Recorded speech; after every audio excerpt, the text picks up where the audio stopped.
Hi, I'm Kristen, and this is the Simple Handmade Everyday Podcast, where I talk about living a creative, intentional life. I like to chat about quilting, sometimes knitting, and now cross-stitching, what I'm reading and watching, a little bit about self-care, productivity, and keeping a cozy, organized home. I've got my cup of tea in hand, so grab yours, and let's settle in for a chat. This is episode 93. Hello, friends! It's good to be back!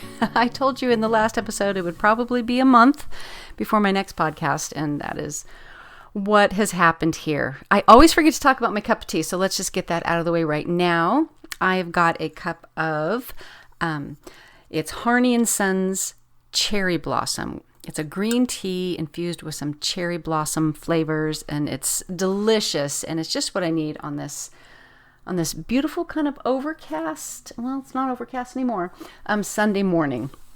So I'm so glad to be back. A lot has happened since my last podcast. I felt like I should timestamp this one. If you don't want to hear about the trip to Italy, here's how when we get to the quilting content. But yeah, we went to Italy. My husband and I took our three grown kids. One's 24, one's 22, and then the youngest was 19, but just like a few weeks shy of being 20. So, yeah, and you know what?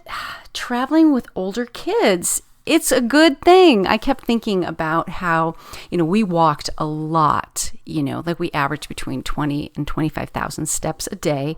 And I could just kind of picture middle school, even some angsty teenage high schoolers being like, I'm tired, just not being willing to play along. But at this point in their lives, they were all three. So just very grateful and kind of understood that this was quite a gift that we were giving them to do this kind of once in a lifetime trip to Italy. And they were just kind of up for it. So that was amazing. So it's always kind of boring to hear about other people's vacations. So I'm going to give you the quick rundown. We flew into Rome.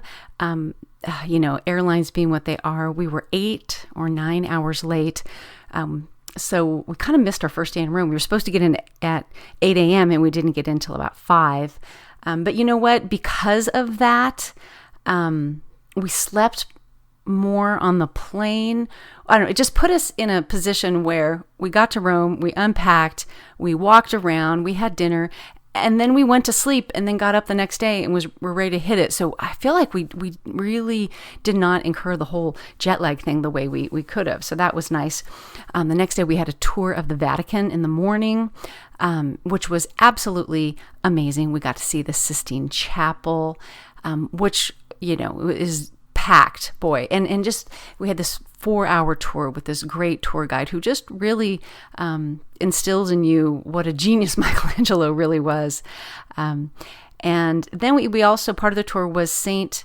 Peter's Basilica, which I didn't know anything about. And that actually, I hate to say it, turned out to be the highlight, even over the Sistine Chapel.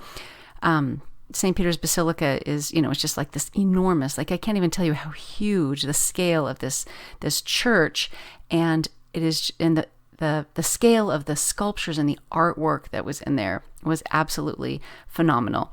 So, would like to say, not Catholic, still absolutely enjoyed the tour of the Vatican, and then we did a lot of walking around. I had downloaded a walking tour from a travel blog, so we walked all over Rome at perhaps too fast a pace in retrospect, but we saw the Trevi Fountain and, all those, different types of landmarks, which was just, amazing. We kind of got to know Rome a little bit. And I'd like to say that Rome, it's like New York City. It is big and crowded and intense, and the drivers are crazy. So it's a very high energy city. So I really liked the order that we did our 3-city tour of Italy, which was Rome, then Florence, then Venice, because the vibe of the cities just got increasingly chill as we were, in fact, sort of, wearing out from a sightseeing point of view. And then the next day we did a 4-hour tour of the Colosseum, Forum, and Palatine Hill, which again, did not know what Palatine Hill is. And that is, it's where the emperors of Rome had their palaces.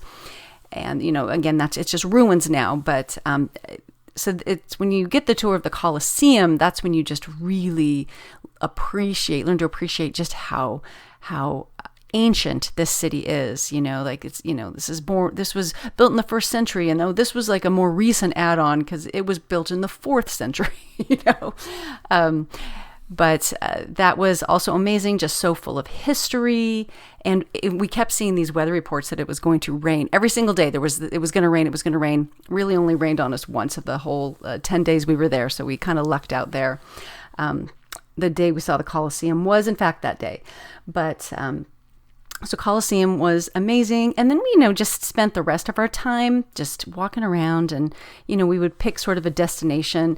My daughter had heard about this area of ruins. And again, there's ruins in the middle of just the city. So there's just oh, look, there's a McDonald's and a Birkenstock store, and we are standing in front of these ruins. Like, it's so weird how they are just enmeshed in the landscape of the city. But so we went to this ruins that is now a cat sanctuary, which is apparently where Julius Caesar was murdered. It was a theater. So that was kind of a cool little thing. And we went to the place in Roman holiday. What's it called? Like the mouth of truth or something, where you put your hand in and it'll bite it.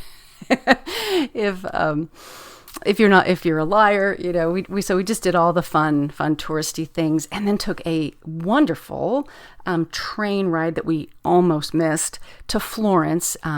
Again, cannot say enough about Costco. We just, not sponsored or anything, but we booked this through Costco. It was cheaper than when I tried to book it through our travel agent by a large amount. And they booked us all on first-class trains, and we stayed in 4- and 5-star hotels, which is not the norm of what I would have booked.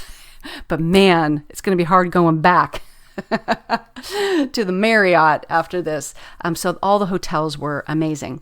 So first-class train ride. And then we went around to Florence. And what was interesting is so many people when, we would share that we were going to Italy. And I checked this with my kids too. It seemed like this universal thing that people would say, Florence is my favorite. And I was like, I don't get that. Cause like, I knew what we were supposed to do in Rome, and obviously Venice, the canals, like we know why we're going there. Just Florence seems to be this package deal with these other things. And I knew that, it's where Michelangelo was from. It's where the David is. It's where Botticelli's The Birth of Venus is. So it's, it's a city of art. I got that, but I wasn't really sure what we were going to do there.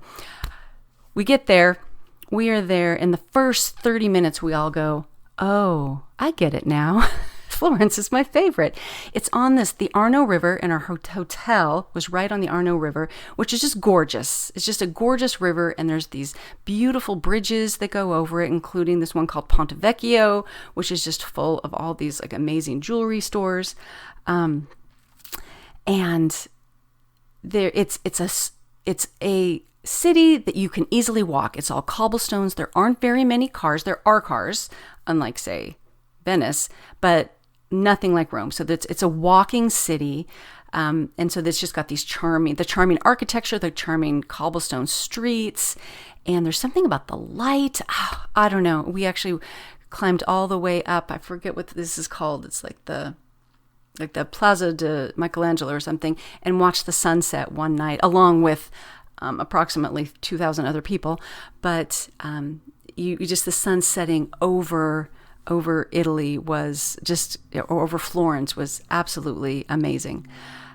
So we had less of an agenda there. The only thing that we really wanted to do was to go to the Uffizi Museum, and that's where we saw a lot of sculpture and I got to see Botticelli's Birth of Venus and some other Botticellis that were amazing. What we didn't ever do, because it would have been a rush and I didn't want to crush the vibe, was I saw several replicas of the David, but that was a whole different museum, so we didn't do that. So tiny disappointment there.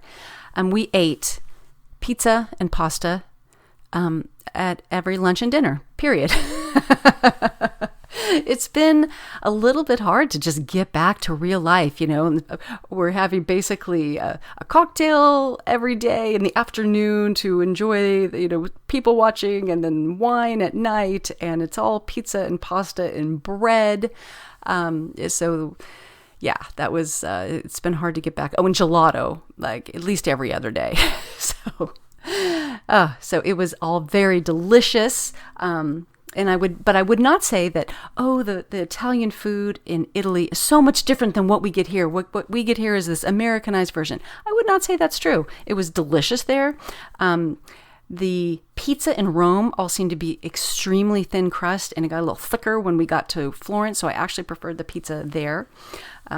But I think we've got some pretty good Italian food here in the U.S. I would just like to say that.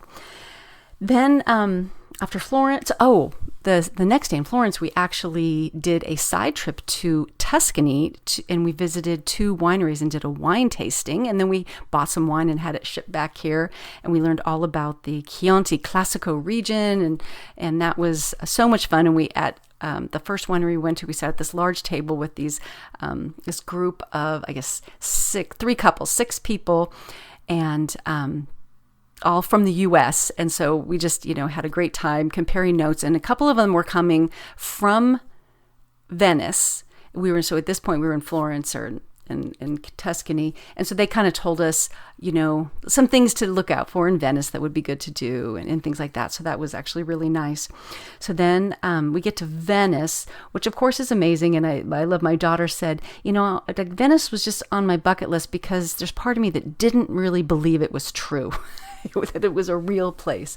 And it is, there really are no roads, obviously that's just a small part of Venice, right? No, there really are, once you get into Venice proper, it's all canals, and it is a walking city. Boy, talk about your walking city, because you can't just cross a canal anywhere. You have to cross it over a bridge. It's not always so easy to get to from point A to point B, but it was spectacular. And there's just, really in all the cities, but especially in Venice, these are such old cities, and the city planning is just like hilarious, like how close together everything is.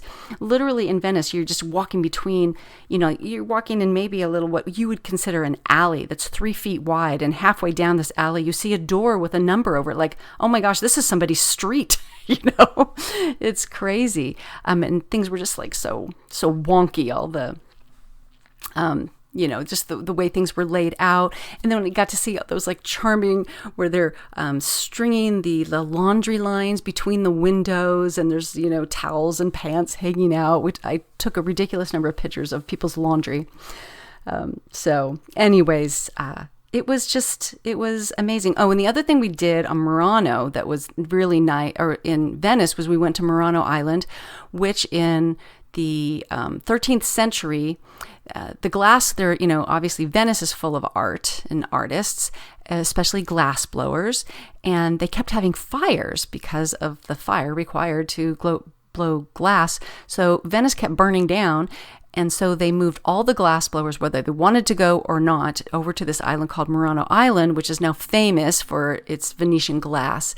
So a boat came, and like a taxi, came right up to the front of the hotel. We hopped on, and it took us directly to Murano Island, where we watched some glass blowing demonstrations and bought some glass and things like that.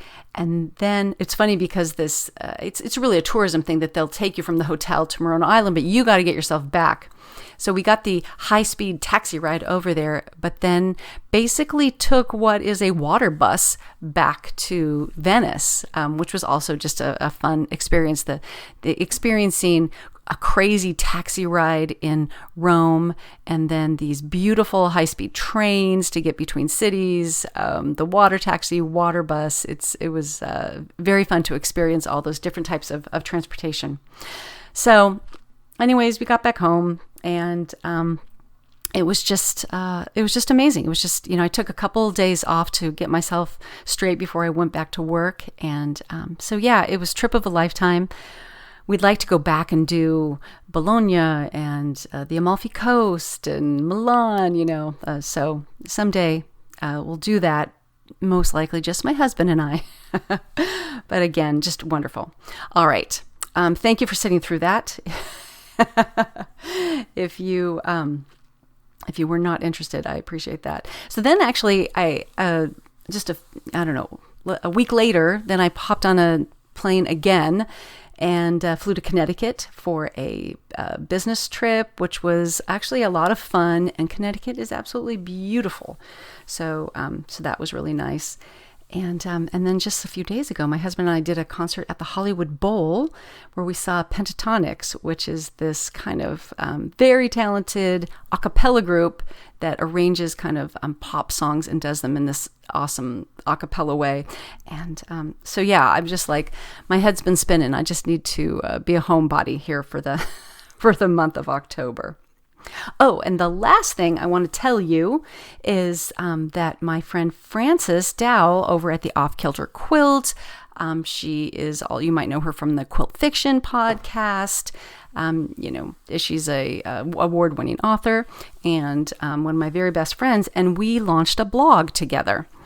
And it is called the Empty Nest Chronicles, and it just is going to cover a lot of what we like to talk about on a daily basis, which is just like, navigating this new time of life. Even if your nest is not quite empty, we're going to be talking just a lot about a lot of midlife issues. So anything from cooking for two, or cooking even for a smaller nest, cooking for a fewer amount of people has changed things. Kind of figuring out how to rearrange the house to reflect how we live now, how to best use this space, and the to gray or to not go gray question, and what does a fashion look like, and health, and finding your purpose, all these types of things that Frances and I talk about all the time. We're going to be putting them in writing, and hopefully that will resonate with some of you. So that's called the Empty Nest Chronicles. If you search for that, there is a book by that name. So I'll put a link in the show notes until the blog, till Google recognizes it. I'm not sure if you'll have trouble finding it, but it is literally theemptynestchronicles.com. So I invite you over there. Before we get going on the quilting content, I would like to thank the Fat Quarter Shop once again for sponsoring the podcast. The Fat Quarter Shop is a one-stop show for quilting fabrics and supplies for quilters around the world. They stock quilt shop quality fabrics, pre-cuts, quilt kits, patterns, notions, and even cross-stitch supplies. So the Fat Quarter Shop has so many quilt alongs going on at all times, but it seems like especially right now, including the Christmas time mystery quilt along that I'm doing. They're doing a support group, quilt and stitch along for Breast Cancer Awareness Month this October, and also the Scrappiness is Happiness quilt along, which is inspired by Lori Holt's new book, Scrappiness is Happiness. And this book is packed with 32 scrappy quilts, and the sampler uses blocks from many of those quilts, and it's absolutely adorable. So they are kicking off a quilt along on October 31st, so you've got plenty of time to get the book and sort through your scraps and get anything you need before it kicks off. I'll put a link in the show notes to both the book and the blog post that explains everything you need to know. These quilt alongs are so much fun and just a way to build community and be inspired by other people who are sewing or stitching things that are similar to you. All right, let's talk some quilting, which I know I have not talked a ton about lately. And I'm still not sitting down at the sewing machine as much as I used to, but I think as the weather's changing here, that's going to change. Well, the one thing that I had been working on that I think I alluded to in other podcasts, but never really came right out and said, was that I was doing the Fat Quarter Shop Christmas time mystery quilt, and I couldn't really share it. So I was sewing that over the summer, and there is still time to get in on that. So it's a free pattern, and it's 4 blocks, and one is a little like a hot cocoa mug, and one block looks like hard candy.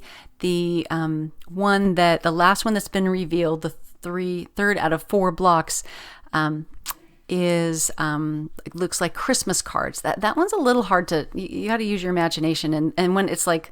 Once it comes into focus, then you get it. So there's one more block, and they're all like different sizes. So it's kind of it's just a table topper or a wall hanging type of quilt. But it fits together, like a little bit like a puzzle. And so it was such a fun quilt to make. I talked before. This is the quilt where I am regretting perhaps my fabric choice I used the Merrymaking line by Gingerbur by Moda. And I absolutely love the line. But as I've said before, I decided to do something a little bit different and try to make it more like a winter quilt than a Christmas quilt, which it's a Christmas quilt. What was I thinking? And I went with blue and white. And it's got, this line has a lot of these silver accents that I really liked. And, I'm not sure it hit the mark. It's different. And, I like to try new things. So it's no big deal. It was a small quilt. But then for the back, I just used up some of the other squares. A layer cake is a good choice for this quilt. And so I used the blue, the reds and the greens on the back. And I'm like, oh yeah, that would have been really cute if you'd done that on the front. But what else? It is quilted and bound and done. And over the next couple weeks, I'll reveal the fourth block this week and then the finished quilt later on. So that has been fun, and that was just a good way to get back into sewing. It's a quick sew, and you can totally do it from scraps. So I highly recommend it. So the other quilts that I'm just, I'm thinking, okay, what should be my my next quilt?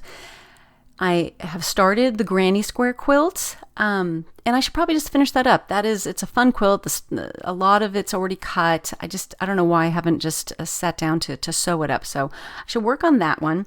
But I mentioned the Lori Holt Scrappiness is Happiness book, which is an amazing book. I'll be honest with you, it's a little pricey. It's $35, but put it on your Christmas list if that's a little bit much for you, because it is packed. There are so many patterns in this book. The photography is beautiful. There's a lot of Lori just talking about her scrap philosophy and storage techniques and things like that at the beginning of the book. So I think it's well worth it. It also it's spiral bound, but it's funny, they did the cover so that when you just look at it, the cover covers up the spiral bound, so it looks pretty on your bookshelf, and you can see the spine. But then when you open up, it's spiral bound, which I love. A book that lies flat. I saw somebody on Amazon, I think, criticizing it for that because she was saying that she thought that the pages would eventually rip out, but I disagree. I like a spiral bound book. So anyways, there is a quilt in there that's an Irish chain quilt. It is called Spare Squares Quilt. Now, I have a free Irish chain pattern on my blog called the Loyal Heights Quilt.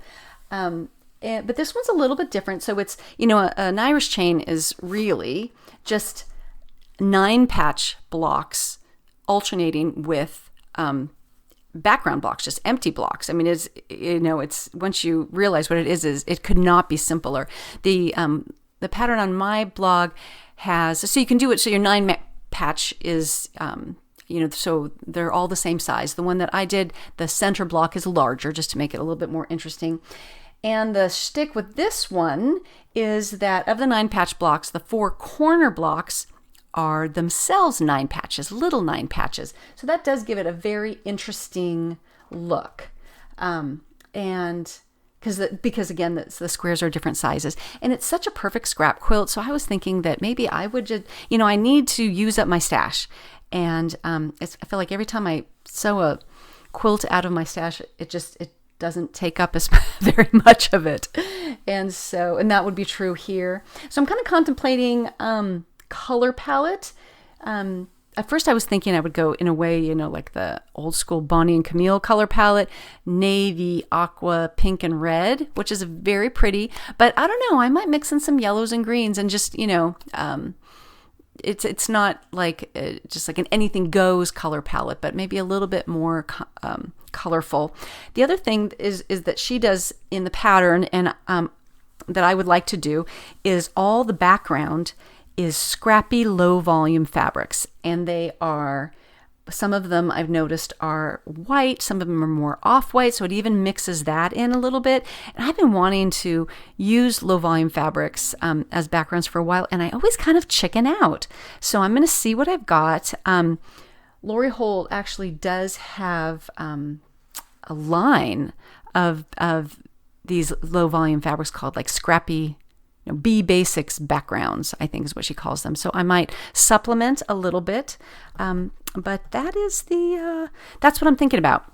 as perhaps my next quilt. The other quilt I'm thinking about as we head into Christmas, this quilt I've been threatening to make for so many years. And the pattern is called Only One. It's by Orange Dot Quilts. And what it is you're supposed to take a large print fabric or a panel. And that's what I bought these Christmas panels years ago because they were so cute, but I didn't buy the pattern that went with them. And again, they're kind of a light blue, very kind of snowman themed.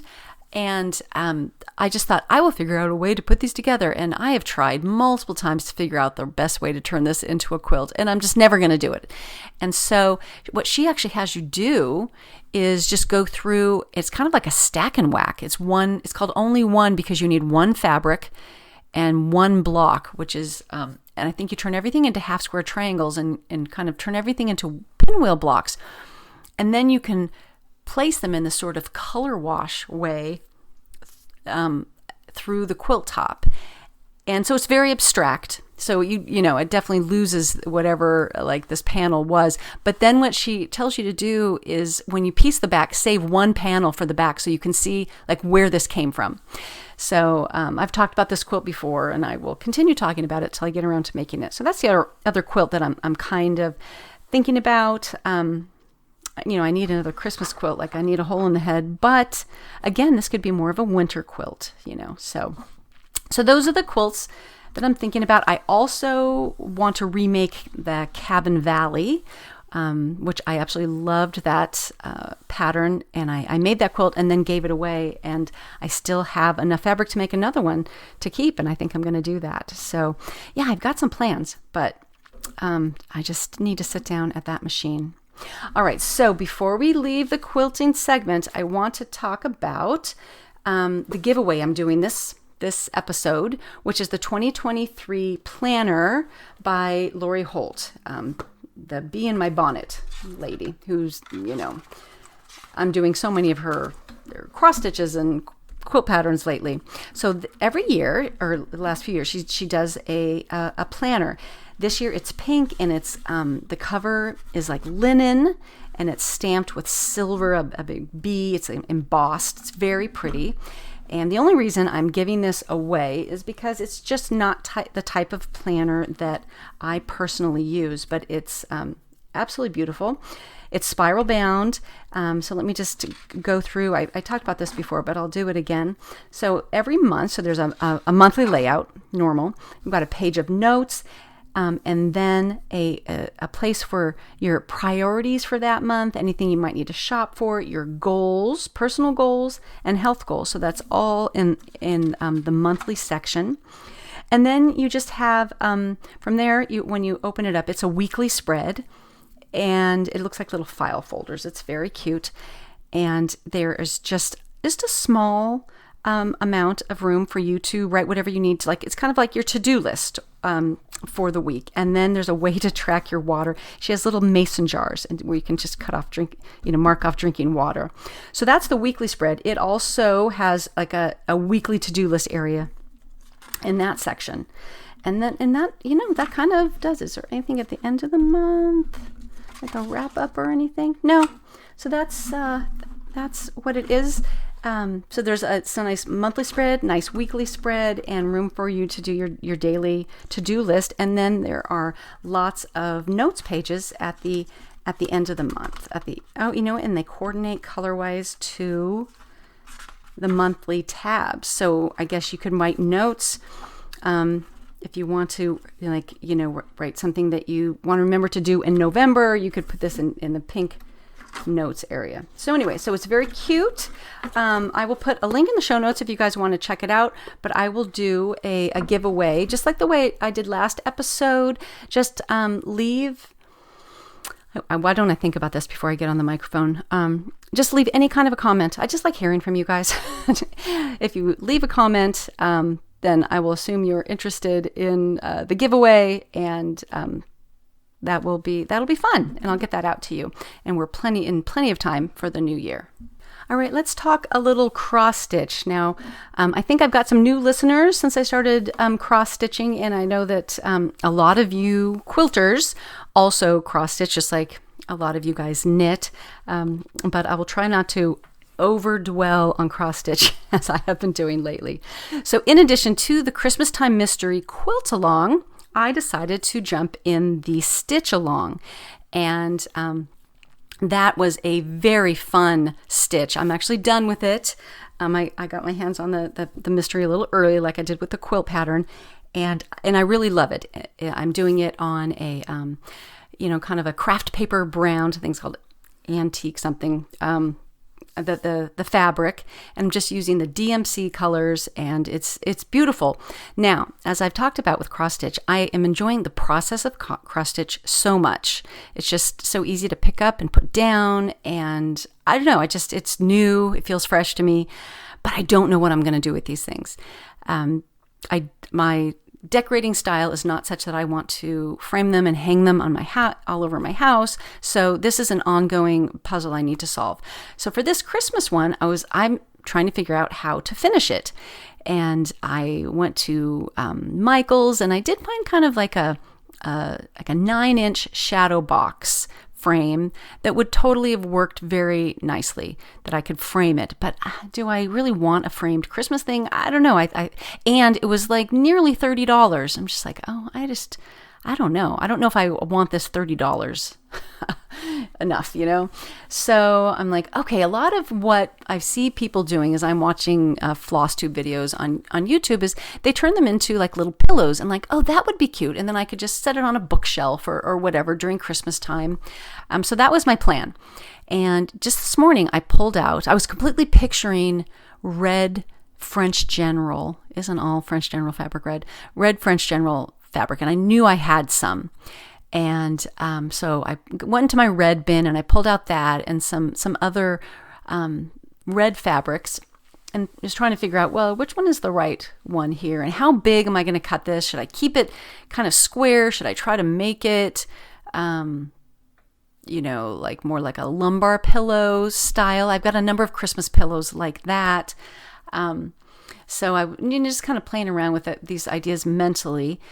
And then I'm looking at this design and I'm like, you know what? This, like, you could finish this in some sort of a circle, and it would completely work. And I'm, either an 8 or 9-inch embroidery hoop would completely work. And a few years ago, my daughter, it was during COVID, she cross-stitched this very pretty, kind of modern, I need to find that pattern because she took it with her, little kind of bird and a Christmas tree pattern. And we just finished it in the hoop. And during Christmas time, I literally just stick a thumbtack in the wall, and it just hangs there in this little area above a bookcase. I'm like, oh, I could do that. So I think that I looked it up, and I think I'm going to pop over to Michael's today, and I could probably buy an 8 and a 9-inch hoop to see which one works better. I think I'm going to go with 8-inch though, and it's $1.99. So I'm like, okay, well, that's a low risk way to finish this. And then I can actually use that French General fabric on the back to so that you don't see, the inside of it. So I think that's what I'm going to do, because I do want to find some inexpensive ways to finish these projects, because I'm just not sure what I'm going to do with them. But Minky Kim took that problem out of my hands on the Cut Sew Press little project that I did, which was one of my first ones when I first got back into cross stitch just a few months ago. And that's a Fat Quarter Shop. You can get that in Fat Quarter Shop. It's another Lori Holt pattern, and it's very cute. It's very quilty. I think it says Cut Sew Press Quilt, I think, are the ones. I don't have it in front of me. And it was very cute, but again, I was like, I don't know what I'm going to do with this. Now, when we start thinking about how we want to change how we use the rooms in our house, I would like this room I'm in right now, which is my daughter's room, to be a sewing space, but we still need to be able to have beds for all the kids to come home. And we're still at the point where all 3 kids come home. And so it's just hard to get all the sewing things. What I can't figure out is what to do about a cutting table in this room. I can get a desk, but I don't know how to cut in here. I'm not sure there's space for that. Anyways, neither here nor there. The reason I bring this up is that if I did have a dedicated sewing room, I could put all these cutesy cross-stitch things up on the walls for like my own little crafty space, but it doesn't really fit in with the overall decor of my home, if you know what I mean. So anyways, Minky said, give me one of those and I will make it into something for you. So she is, and I have seen it, and it's beautiful. And that will be on her YouTube channel this coming week, on Monday, I believe. And so you should definitely, if you've never seen Minky Kim's YouTube channel, she's amazing. She's so good. She's so clever at the projects that she creates. The way her brain works is a total mystery to me. But then she's also so artistic and such a pro at editing and everything. So her YouTube channel is an absolutely must see. So I'll put a link in the show notes, but I can't link to well, maybe I will after the fact, but I can't link to the exact video because it's not up yet. And you can see what she did with one of my cross stitch projects. So the other project that I did want to talk about is the support group. Fat Quarter Shop is doing a Quilt Along and Stitch Along. I jumped in on the Stitch Along part. Last episode, I gave away the quilt pattern to some lucky winner, so that hopefully they will join in for that. But I did the Stitch Along, and as a good participant for the Stitch Along, I really should have taken pictures at intervals, and I just sat down and over the course of the last few weeks just stitched the whole darn thing, and it was so fun. So it is, I think it's 12 little bras, and each little bra has a different color scheme, and it's just each one's like a little work of art, and it was very fun to do. It is the project that I brought when I flew to Connecticut. Okay, here's what I've decided. Cross stitching on a plane is not great. It's not terrible. The reason is, well, number one, it was a little embarrassing to be cross-stitching bras on the plane, but you need to have your fabric, you need to have the pattern, you need to have your floss and some scissors, and it was kind of a lot to manage in my little economy seat, whereas I think knitting for me is a better option for the plane because, yeah, you might have a pattern, but then you just have your knitting in your lap. So I kind of lesson learned on that. Okay, so that is what's been going on. Oh, one last thing. If you are a cross-stitcher, that Fat Quarter Shop is releasing this typeface series, and I got the first one, and it's super cute. It's so clever.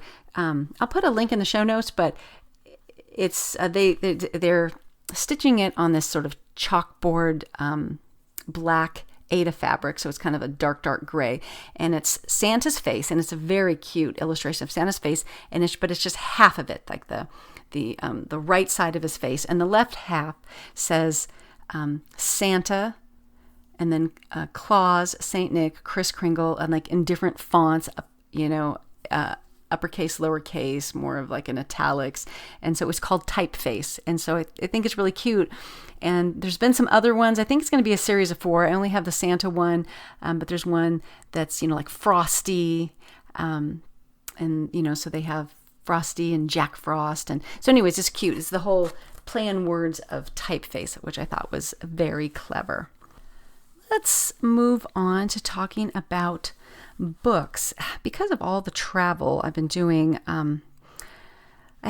you'd think I'd read more books, but I in some ways haven't. I am intrigued. I'm still really enjoying this Stitches in Crime series. And I talked about it last episode. I'll put a link in the show notes, but this is a series of books. It's mystery. It's the cozy mystery, and there's the craft element is it's about cross stitch, but there's really like the only cross stitch element is that at the end of the day she pulls out a pattern and her project and she stitches for an hour or whatever, so it's not heavily cross stitch or anything, but it's a really cute series. So I bought on Amazon the set books 1 through 3, and I think that was really inexpensive, and then books 4 through 6 I got for like $9. And it's a little cheaper to buy them as these little sets. So, very inexpensive, and they are fun to read. So it's about a woman, Paisley Sutton, who is a single mom even though she's older, she's in her 40s, she's a single mom to a little boy who's 3. And she used to be a journalist and a historian, and the little business she's carved out for herself is she's a salvager. So she goes into buildings that are going to be torn down, a lot of them historic, and she pulls out things, from wainscoting and countertops to, furniture and ceiling beams, things like that, and then she resells them. And she's got a website and a newsletter where she talks about the history of these buildings, and so there's a lot of history in these stories, which is fun, and you just learn a lot about architecture, and I don't know, so they're fun. So so she's digging into these, just demolishing. She's getting to buildings that are being demolished as she's pulling things out, and so inevitably, some sort of skeleton or body always ends up showing up, and this is how she gets involved with trying to solve the mystery. And if you read any of the notorious mysteries that I kind of got a kick out of last year, it's kind of got the similar vibe. It's a little small town. It's in North Carolina, and her friend owns a knitting store, and she's got this, relationship with the small town sheriff, and it's all very sweet and very wholesome. And so I've been getting a kick out of those. That's the Stitches in Crime box set. And the book I've been listening to, I downloaded from Chirp, which is a good way to get audiobooks inexpensively, and it is Belcanto by Ann Patchett. And I do love Ann Patchett. She has this way of writing just beautiful books where, I don't know, I feel like not all that much happens, but you don't mind because the writing is so beautiful. I read Commonwealth by her a few years ago, and Belcanto, which has apparently been made into a movie with Julianne Moore, and I'm going to absolutely have to watch when this is done, is about a hostage situation. So there's a Japanese businessman who is brought to I can't even remember, I'm not even sure they tell you, some South American country, for a little, they're honoring him with a birthday celebration where they brought in this very famous opera singer because he is obsessed with opera, who was played in the movie apparently by Julianne Moore. And some terrorists come in, and it turns into this whole hostage situation that just drags out, and it's just all about really what is happening as the days tick by here, between the people. One interesting thing is that it was a very international little party, so hardly anybody speaks the same language. You've got these guys who are Russian, these guys who are French, the terrorists speak actually some kind of strange version, I believe, of Spanish. You've got some people who speak Spanish, Japanese, and there's one guy who is a translator, and he is very, very busy as they're trying to just survive. And so, anyways, I'm not done with it, but I'm really enjoying that. I don't really have much to recommend on the TV side either, because I did a full rewatch of the Australian show A Place to Call Home on Acorn and loved every single minute of it. I had downloaded them onto my iPad when we went to Italy, so that is what got me through so much travel. So I had downloaded that, so I totally finished that, and I also downloaded the rest of the season of another show I've talked about on Acorn, and it's called Darby and Joan, and it is absolutely delightful. It also takes place in Australia, and it involves a woman from England who finds out that her husband calls her and says, "I'm in Spain, I'm leaving soon, I'll see you tomorrow," and then he shows up dead in Australia, like the next day. So he was obviously lying, and she wants to get to the bottom of this. So she goes to Australia and buys an RV, and she's going to drive around and just unravel this whole thing. And then she gets into a car accident with this guy, Darby, who is played by, what's his name? Brian Brown. You'd recognize him. He's an Australian actor who when I looked him up, I found out he's married to Rachel Ward from the Thornbirds. But anyways, he's a retired police officer, and his car is totaled, so they just set off together and to solve this mystery together. And there are so many ups and downs and just crazy things that happen over time in this. It's about maybe 9 episodes or something. And so I watched the rest of that, and it was absolutely delightful. I hope there was another season. It was just a kind of an unusual premise. And so they solve sort of lots of little mysteries along the way while trying to solve the overarching mystery of what is up with her husband. So that was fun. And I also finished up the series, The Queens of Mystery, which I had stopped watching because I realized that there's so much of that show that you have to be really watching the screen carefully to understand what's going on. And when I was sewing, I was not doing that. But The Queens of Mystery, there's 2 seasons. It reminds me of like a Roald Dahl book or something. It's just this young woman who is a police inspector, and she's got these 3 aunts who raised her because her mother disappeared, and that is the overarching mystery for this show. And they all are mystery writers now, the 3 aunts are, and so they always seem to meddle in her cases. But there's this narrator that narrates what's going on, that gives it a whole Roald Dahl or a series of unfortunate events kind of whimsical feel to the whole series, which is very fun. So that's been fun. Now, when I ran out of shows on my iPad and I was forced to plug into the American Airlines entertainment system on the last plane, I started watching a show called The Time Traveler's Wife. This apparently was a book and a movie many years ago, and it is now a TV show. I think it's on HBO. I don't have access to it anymore. I only got to watch 2 episodes, but I thought they were good. So it's got, what's her name? Oh, I can't think of her name. She is the redhead that played, I think it was called Ygritte on Game of Thrones. She's married in real life to the guy that played Jon Snow on Game of Thrones. She was also in the first season of Downton Abbey. So anyways, you'd probably recognize her. Can't think of her name. It's got like Rose Leslie, something like that.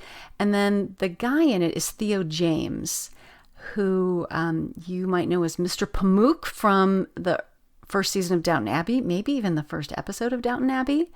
And then he was also in the Divergent series. He's a very nice looking young man. And so the time traveler's wife he's a time traveler. He just gets it's not in his control at all. He just is going about his life when he just disappears, leaving a pile of clothes, and he ends up somewhere else in another time, usually somewhere in his lifetime, usually the past, but sometimes the future. He just is plopped down somewhere completely naked, so now he has to figure out how to find clothes and food, and so he has spent his whole life perfecting how he does these things. And so the story is often like there's a lot of talking to the wife who has learned to live like this, and as a matter of fact, is a person that he visits when she's a child. It's all very confusing. But anyways, it was a very weird, interesting show. And if we ever rotate back through HBO, I think I will continue watching that. And then the very last, I guess the second to last thing I want to say is we watched 1 episode of the new kids version of the Great British Bake Off. I'm not a huge British Bake Off fan. I enjoy every time I watch it, but I'm not I don't have to watch every episode or anything like that. But oh my gosh, the one with the kids, it is so delightful. And I just, you know how it's a high pressure situation in the Bake Off, right? And to watch how resilient these kids are when, things are not going right and they're falling on the floor, or, they've completely messed up this batch of that, or it got overcooked or stuck to the pan. And they just handle it all so beautifully. It was very fun to watch. I'll definitely watch more episodes of that. So I guess that's about it. Oh, I think we talked about last time. We're finishing up Better Call Saul. I've talked about that show a million times, so I won't go on, but we are really coming down to the last few episodes and of the last season, and it's so good. All right, let's just round this episode out with just the acknowledgement that we're changing seasons. We're officially into fall. It never feels like fall around here until November, but that doesn't stop me from pretending. So this is the time of year that I start to think about what I learned from the nester, Michaelin Smith, who wrote the book Cozy Minimalism. And she's got, a whole membership site, which I'm not part of, but she does some great classes and she writes great books. And I'm not the type of person that really pulls out all my fall decor. I do it at Christmas, and that's about it. And I do so much less than I used to. But what I learned from her is it is kind of fun to change up your home for the seasons. But that does not mean having like bins of stuff that you need to put up and take down.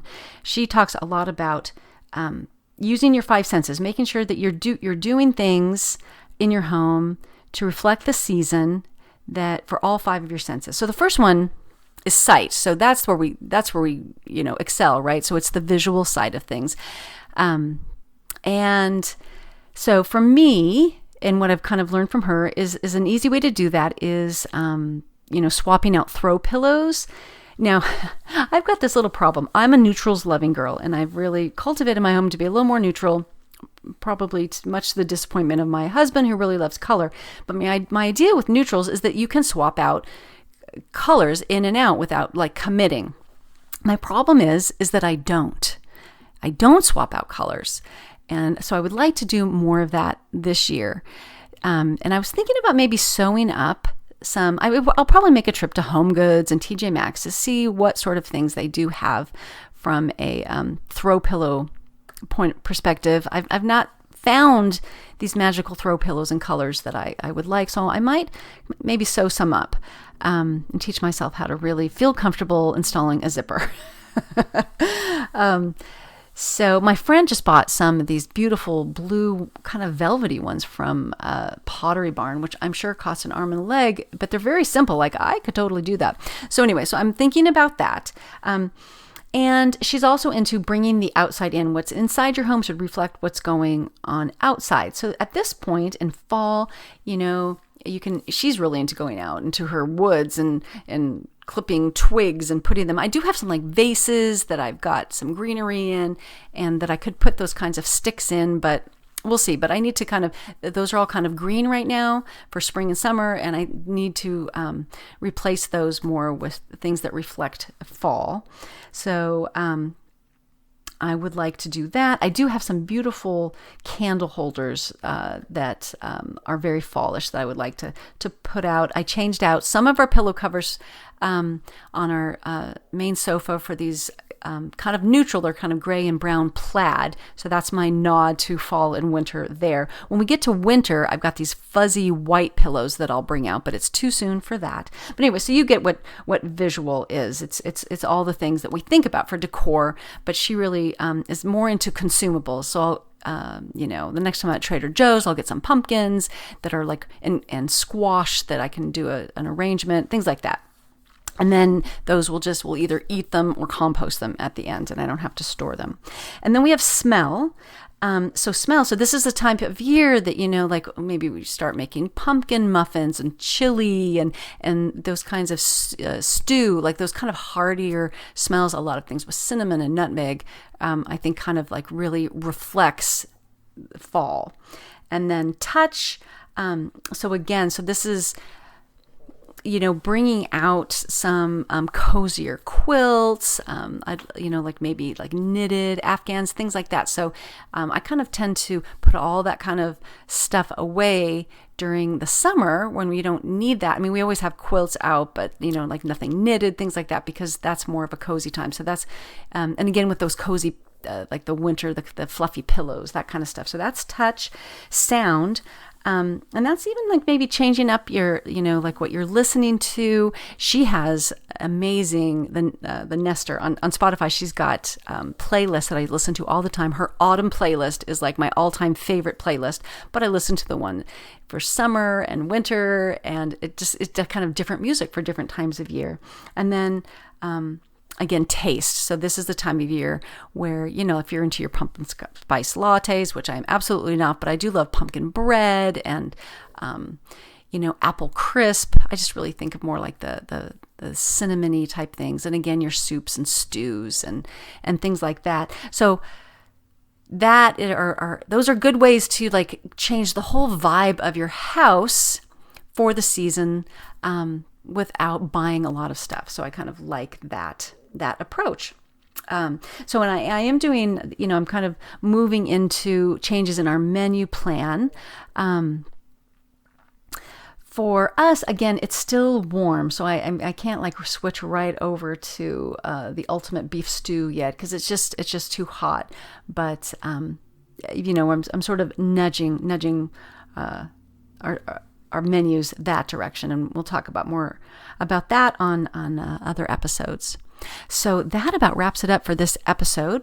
I've got no new reviews to talk about, so I would just like to say that if you enjoy this podcast, then if you would pop over to whatever your podcast catcher is. Most people are on Apple, but I'm in all the places now. I'm on Spotify, I'm on Amazon, I'm on Stitcher, so I'm on Google Play, wherever you listen. I would appreciate if you would rate and review the podcast, share it with a friend. I'm so glad for all you new listeners. This is a joy to put together, and I appreciate you spending this time with me. You can find me online at my blog, Simple Handmade Everyday, which is where you can see all the show notes for the episodes. I'm on Instagram as Kristen Esser, and please consider joining the Simple Handmade Everyday private Facebook group, where we can keep the conversation going. Have a wonderful week.